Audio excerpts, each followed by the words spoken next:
नमस्कार, मैं हूं मोहम्मद यासर। अब देख रहे हैं टी न्यूज राजस्थान। अब वक्त हो चला है प्रदेश की सबसे बड़ी और सबसे अहम खबरों के टी टाइम बुलेटिन का। सबसे पहले नजर डालते हैं आज की बड़ी सुर्खियों पर। जोधपुर में देर रात खूनी संघर्ष, कार सवार युवकों पर धारदार हथियारों से हमला, 2 घायल।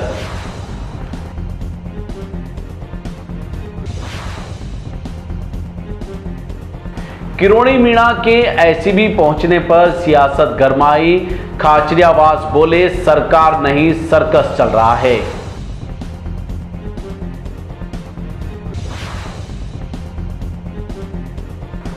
धौलपुर में दिल दहला देने वाली वारदात, पिता ने 2 मासूम बेटियों को चंबल में धकेलकर मारने की बात कबूली। अब समाचार विस्तार से। जोधपुर में देर रात को 2 गुटों के बीच खूनी संघर्ष का मामला सामने आया है। मुंबई मोटर चौराहे के पास कार सवार 2 युवकों पर 5 से 6 बदमाशों ने धारदार हथियारों से हमला कर दिया। वारदात में 2 युवक घायल हुए, जबकि पुलिस ने आरोपियों की तलाश के लिए 3 टीमें गठित कर दी है। देखिए जोधपुर से अंकित पुरोहित की यह रिपोर्ट। जोधपुर के मुंबई मोटर चौराहे के पास शुक्रवार देर रात को 2 गुटों के बीच विवाद हिंसक झड़प में बदल गया। जानकारी के अनुसार कार में सवार सन्नी, हंस और विक्की फाइटर पर बाइक और स्कूटी से आए 5 से 6 बदमाशों ने हमला कर दिया। आरोप है कि हमलावरों ने कार रुकवाकर धारदार हथियारों से मारपीट की, जिससे दोनों युवक घायल हो गए। घटना की सूचना मिलते ही पुलिस मौके पर पहुंची और जांच शुरू की। एडीसीपी वेस्ट नरेंद्र सिंह देवड़ा ने बताया कि प्रारंभिक सूचना में फायरिंग के बाद भी सामने आई है, जिससे जांच जारी है। पुलिस ने कुछ आरोपियों की पहचान कर ली है और उनकी गिरफ्तारी के लिए राजीव गांधी नगर, कुंडी और प्रताप नगर सदर थाना पुलिस को 3 विशेष टीम गठित की गई है। फिलहाल पुलिस पूरे मामले की जांच में जुटी हुई है। ये तो अभी अनुसंधान का विषय है। बहुत स्पष्ट है कि ये स्कॉर्पियो यहाँ के खड़ी हुई है।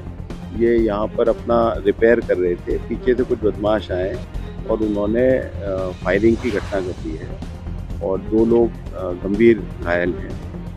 पूरी की पूरी घटना जो है यहाँ आसपास के कैमरों में कैद हो गई है। तो लोग जिन्होंने घटना करी है वो नामजद हो गए हैं। पुलिस अपने लेवल पे पूरा प्रयास कर रही है, जल्दी हम सफलता प्राप्त करें।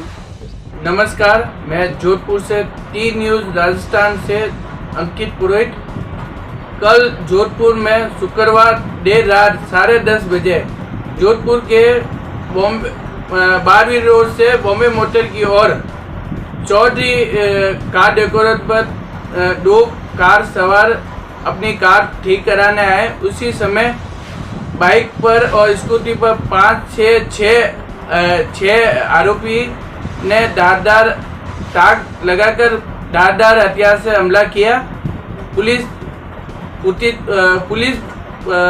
फुटेज के आधार पर आरोपियों की जांच कर रही है, जिसमें एडीसीपी वेस्ट नरेंद्र सिंह देवरा ने बताया कि स्पेशल 3 टीमें बनी गई है, जिसमें आरोपियों की जांच पड़ताल की जा रही है। और हमलावर में सनी और विक्की फाइटर जो कार सवार थे, जिसमें सनी को एमडीएम अस्पताल ले गया। वहाँ पे दोनों युवक घायल थे, जिसमें आज पुख्ता सूचना के आधार पर आज सुबह पता चला है कि विक्की फाइटर की मौत हो चुकी है। राजस्थान की राजनीति में उस वक्त एक नया विवाद खड़ा हो गया जब कैबिनेट मंत्री किरोड़ी लाल मीणा खुद एसीबी मुख्यालय पहुंच गए और कहा कि यदि मैं दोषी हूं तो मुझे गिरफ्तार कर लिया जाए। इस पूरे घटनाक्रम पर कांग्रेस नेता प्रताप सिंह खाचरियावास ने भाजपा सरकार पर निशाना साधते हुए कहा कि प्रदेश में सरकार नहीं बल्कि सर्कस चल रहा है। जयपुर से उमर पठान की यह रिपोर्ट। प्रताप सिंह खाचरियावास ने यह कहा कि जब सरकार का ही एक मंत्री अपनी बात रखने और न्याय मांगने के लिए एसीबी कार्यालय पहुंच रहा है तो यह सरकार के भीतर अविश्वास और सत्ता संघर्ष का दर्शाता है। उन्होंने सवाल उठाया कि मुख्यमंत्री जनता को बताए कि आखिर उनकी ही सरकार का मंत्री किसके खिलाफ लड़ रहा है। खाचरियावास ने कहा कि पूरी प्रशासनिक मशीनरी सरकार के नियंत्रण को होने के बावजूद मंत्री को एसीबी के दरवाजे पर जाना पड़ रहा है, जो सरकार के भीतर समन्वय की कमी और जवाबदेही पर गंभीर सवाल खड़े करता है। राजस्थान की जनता रो रही है, परेशान है। जनता की सुनने वाला कोई नहीं है। राजस्थान सरकार के एक मंत्री, खाद्य मंत्री डॉक्टर किरोड़ीलाल जी मीणा खुद एसीबी जाकर कह रहे हैं कि आप बताइए, मैंने कोई चोरी की है तो मुझे गिरफ्तार कर लीजिए। सरकार चल रही है, सर्कस चल रहा है, ये सर्कस है। एक मंत्री ACB, anti corruption bureau Rajasthan सरकार के अंडर में मुख्यमंत्री का डिपार्टमेंट है। आपको यदि नाराजगी है, आपको तकलीफ है, तो डॉक्टर साहब आप तो होशियार आदमी है, समझदार है, आपको जाकर मिलना चाहिए मुख्यमंत्री से। लेकिन ये जो सर्कस चल रहा है भारतीय जनता पार्टी का 2.5 साल से, उस सर्कस ने पूरे राजस्थान को बर्बाद कर दिया। सारे काम ठप हो गए। काम सिर्फ वही जो हमारी सरकार में हुआ था, कांग्रेस सरकार के समय, उसके बाद 2.5 पैसे का काम नहीं किया इन्होंने। ये इसी में लगे हुए, हर डिपार्टमेंट में भ्रष्टाचार है। और ये अकेला मैं नहीं कह रहा हूं, ये खुद एंटी करप्शन ब्यूरो कह रहा है। एंटी करप्शन ब्यूरो में एक मंत्री का जाकर ये कहना कि मुझे आप गिरफ्तार कर लो, ऐसी क्या नौबत आ गई? ऐसा हुआ क्या है अचानक? यदि आपकी मुख्यमंत्री जी से आप में कोई टकराव चल रहा है और पूरी सरकार में कोई झगड़ा चल रहा है, तो ये झगड़ा किस बात का है? कोई पैसों का है, पावर का है, लेकिन झगड़ा है। और ये तय बात है, सबको पता है कि हर विभाग में भ्रष्टाचार है। और जो बीज के लिए मैं इतना कह सकता हूं, आपको बताना चाहिए मुख्यमंत्री भजनलाल शर्मा को सामने आकर। आपकी सरकार ये कह रही है कि सारी बीज कंपनियां नकली है, तो असली कौन सी उनकी सूची जारी कर दो। और खुद लोग पकड़े गए हैं पैसों के साथ। अब बीज निगम का डायरेक्टर पकड़ा गया है। डॉक्टर साहब नाराज होकर कह रहे हैं मेरे खिलाफ षड्यंत्र हो रहा है, तो आपके खिलाफ षड्यंत्र हो रहा है, कौन कर रहा है? नाम बता दो आप। क्या ये पूरा षड्यंत्र है? एंटी करप्शन ब्यूरो गिरफ्तारियां कर रहा है, वो कह रहा है कि बीज के नाम पर घोटाला हो रहा है, बीज निगम में घोटाला हो रहा है। ये हम नहीं, इनकी सरकार के कह रहे हैं। अब असलियत क्या है? जनता को इस सरकार से मतलब क्या है? मंत्री मुख्यमंत्री पर आरोप लगा रहे हैं, मुख्यमंत्री सामने नहीं आते हैं। सबको पता है आज बीकानेर में एक प्रसूता की डेथ हो गई। बीकानेर में जो डेथ हुई है उसका सब कुछ पता है कि वो सब कोटा में खुद मंत्री ने कहा कि वो इंजेक्शन में पानी था, और पहले कफ सिरप के कारण डेथ हो गई। तो अब आप जब जहर बांटोगे दवाई के नाम पर तो मौत ही होगी। डॉक्टर किरोड़ीलाल जी का एसीबी मुख्यालय में जाना इस बात को दर्शाता है कि राजस्थान में सर्कस चल रहा है भाजपा सरकार का। सब जगह कोई नियंत्रण नहीं है सरकार का। एंटी करप्शन ब्यूरो मुख्यमंत्री के अंडर में आता है। अब मंत्रियों में, मुख्यमंत्रियों में टकराव चालू हो गया। चारों तरफ भ्रष्टाचार है और इसका खामियाजा जनता को भुगतना पड़ रहा है। डॉक्टर साहब आपको भी बताना चाहिए असलियत क्या, पूरा खुल के बोलिए कि आपके खिलाफ षड्यंत्र कौन कर रहा है। और मुख्यमंत्री जी को सामने आना चाहिए, बताना चाहिए कि आपके मंत्री इतने परेशान होकर एंटी करप्शन डिपार्टमेंट में जाकर कहते हैं हमें गिरफ्तार कर लो, तो आखिर इस सरकार में चल क्या रहा है? जो भी चल रहा है, लेकिन राजस्थान की जनता रो रही है और मुख्यमंत्री और मंत्री मजे कर रहे हैं। धौलपुर में रिश्तों को शर्मसार कर देने वाली वारदात सामने आई है। यहां एक पिता पर अपनी ही 2 नाबालिग बेटियों को चंबल नदी में धक्का देकर मौत के घाट उतारने का आरोप लगा है। पुलिस पूछताछ में आरोपी ने बेटियों को नदी में धकेलने की बात कबूल की है। दोनों बच्चियों की तलाश में चंबल नदी में सर्च ऑपरेशन जारी है। धौलपुर से दीपू वर्मा की यह रिपोर्ट। मामला धौलपुर जिले के सदर थाना क्षेत्र के फरकपुर गांव का है। पुलिस के अनुसार 11 जून से लापता 2 नाबालिग बहनों के मामले में जांच के दौरान पिता भारत लोढ़ा की भूमिका संदिग्ध मिली।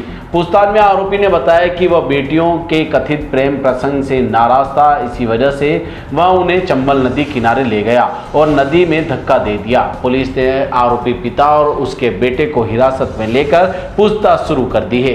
वहीं बच्चियों की तलाश को लेकर चंबल नदी में लगातार सर्च अभियान चलाया जा रहा है। देखिए, आज सदर थाना पुलिस को सूचना प्राप्त हुई थी कि फकरपुर गांव में भरत लोढ़ा, जिसकी 4 संतानें हैं, करीब सप्ताह भर से ऐसा संदेह है कि जो 2 बच्चियां उनकी हैं उनको उनके पिताजी और भाई के द्वारा जो है मार दिया गया है। इसी सूचना पर तुरंत मैं एडिशनल एसपी, सीओ, हमारे जो SHOs हैं, साथ ही FSL टीम तुरंत मौके पर पहुंची उन्होंने घटनास्थल का जो है पूरा मुआयना किया और जो इनिशियल हमारी पूछताछ और जानकारी अभी तक सामने आई उसके अनुसार ये तथ्य सामने आए कि बच्चियों के कुछ प्रेम प्रसंग से संबंधित मामला था जिससे जो परिजन थे उसके माता पिता हैं वो दोनों ही इनसे सहमति नहीं थी। उसी को लेकर घर में कई बार उनकी आपस में समझाइश भी हुई, मारपीट भी हुई और जब बच्चियाँ ने स्वीकार नहीं किया पेरेंट्स की जो बात है उसके बाद इनिशियल जो जानकारी आई है उसके अनुसार ये ज्ञात हुआ कि इन्होंने बच्चियों को सागरपाड़ा जो पुल है उसके पास लेके गए और वहाँ पर इन्होंने जो बच्चियों को धक्का देकर नदी में जो गिरा दिया। अभी तक जो भी तथ्य हैं वो प्रारंभिक हैं। हम समस्त जो इनका रूट है इन्होंने क्या अडॉप्ट किया, किस समय ये बच्चियों को लेके गए, किस वाहन के माध्यम से लेके गए और कौन इसमें इन्वॉल्व है, उन सभी तथ्यों पर हमारी टीम्स जो है निरंतर जांच कर रही है और शीघ्र ही जो घटनाक्रम है इसका। जोधपुर साइबर पुलिस ने 1,85,00,000 रुपए की डिजिटल और अरेस्ट साइबर ठगी मामले में बड़ी सफलता हासिल करते हुए मुख्य नेटवर्क से जुड़े एक और आरोपी को गिरफ्तार किया है।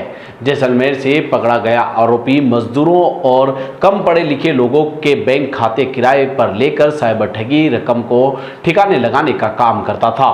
जोधपुर से अंकित पुरोहित की यह रिपोर्ट। साइबर थाना जोधपुर में दर्ज 1.85 करोड़ रुपए की डिजिटल अरेस्ट ठगी के मामले में पुलिस ने सदासुब जवर नामक आरोपी को गिरफ्तार किया है। जांच में सामने आया कि आरोपी लोगों को ऋण दिलाने का झांसा देकर उनके बैंक खाते हासिल करता था और इन खातों का इस्तेमाल साइबर ठगी की रकम ट्रांसफर करने में किया जाता था। पुलिस के अनुसार आरोपी के खिलाफ 9 साइबर शिकायतें दर्ज है और वह पहले भी ATM कार्ड व नकदी के साथ गिरफ्तार हो चुका है। मामले में अब तक 7 आरोपियों की गिरफ्तारी हो चुकी है, जबकि पुलिस पूरे साइबर नेटवर्क की तलाश में जुटी हुई है। साइबर पुलिस ने लोगों में डिजिटल अरेस्ट जैसी कॉलों से सतर्क रहने और किसी भी अनजान व्यक्ति को बैंकिंग या किसी जानकारी साझा नहीं करने की भी अपील की है। हाँ जी सर।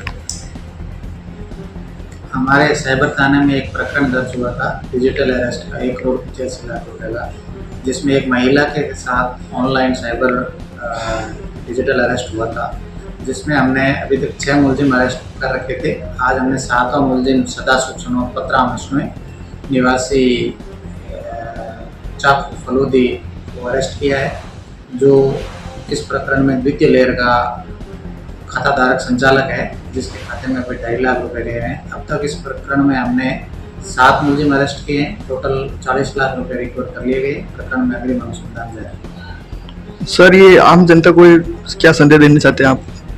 आम जनता को मैं यही संदेश देना चाहता हूँ कि सोशल मीडिया पर आने वाली भ्रामक जानकारियों पर और अनजान क्लिक करके आप अपनी जो आमदनी है उसको न गंवाएं। और यदि आपको सोशल मीडिया पे कोई कॉल करता है कि आप डिजिटल अरेस्ट में हो या आपको बैंक ने बुलाया है या आपको पुलिस ने बुलाया है, तो कोई भी एजेंसी ऑनलाइन किसी को न तो कॉल करती है न बुलाती है, इस पर विश्वास नहीं करें और अब संबंधित थाना और 1930 हेल्पलाइन पर तुरंत उसकी सूचना। सरदार पटेल की 150वीं जन्म जयंती पर जोधपुर के बंबोरा दर्जियान गांव में यातायात जागरूकता कार्यक्रम आयोजित किया गया।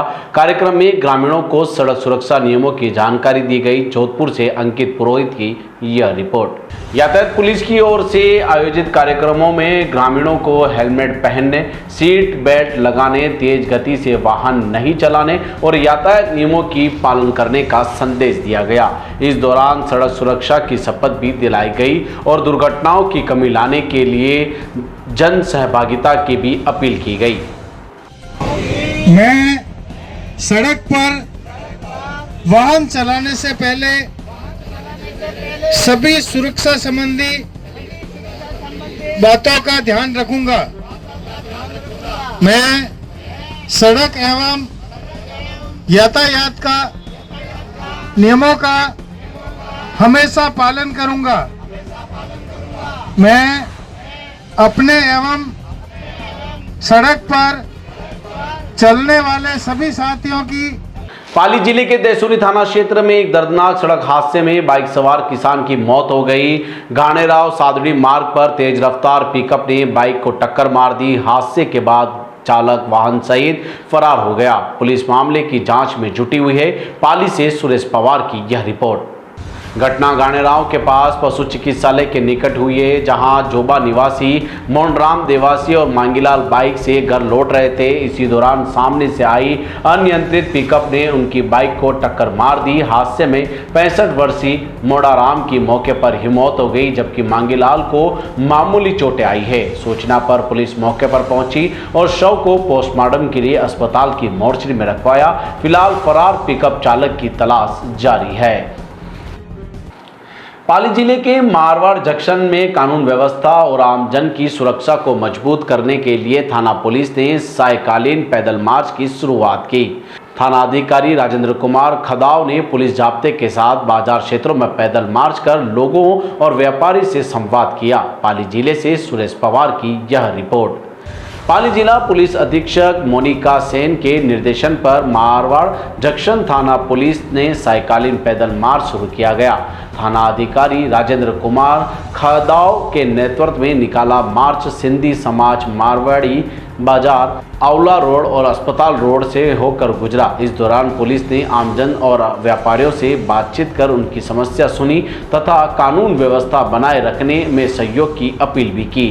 पुलिस का कहना है कि पैदल मार्च का उद्देश्य सुरक्षा की भावना मजबूत करना है, यातायात व्यवस्था सुधारना और असामाजिक तत्वों पर प्रभावी अंकुश लगाना है। फिर से एक नजर डालते हैं आज की टॉप सुर्खियों पर। जोधपुर में देर रात खूनी संघर्ष, कार सवार युवकों पर धारदार हथियारों से हमला, 2 घायल।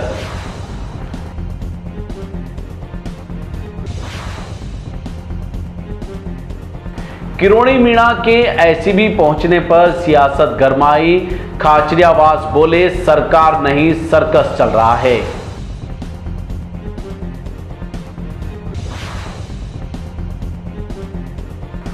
धौलपुर में दिल दहला देने वाली वारदात, पिता ने 2 मासूम बेटियों को चंबल में धकेलकर मारने की बात कबूली। तो ये थी आज की प्रदेश भर की बड़ी और अहम खबरें। लगातार अपडेट और तेज खबरों के लिए जुड़े रहिए टी टाइम बुलेटिन के साथ। आज के बुलेटिन में इतना ही, फिर मिलेंगे नई खबरों के साथ। नमस्कार।